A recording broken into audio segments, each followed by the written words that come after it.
Here's how you can see a shared album on the iPhone. Let me show you exactly how it would work. If you're new here, definitely subscribe for more tips and videos like this.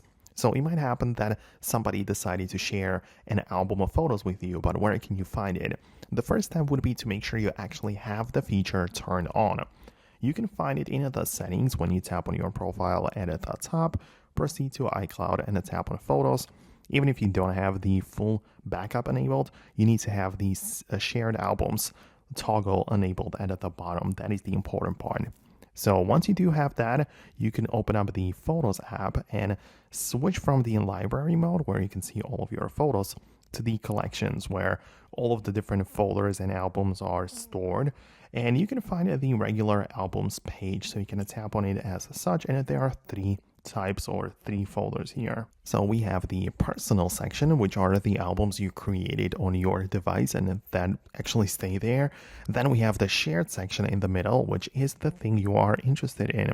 So if somebody has shared an album with you, this is where you can see it.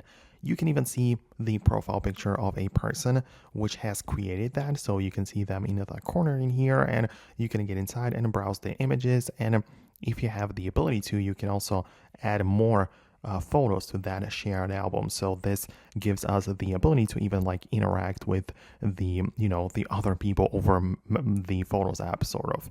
And in the right side, we have the activity, which basically shows you or sums up what's going on within the sharing. Like if you add a photo, it's going to be here, or if somebody adds photos to an album or invites you to join one, you'll be able to find it all in this place. So this is where you can like manage the activity about this. So I hope it makes sense. I try to be has the best way to explain it. So I hope it makes sense. Let me know what you think below, and I will see you in the next videos too.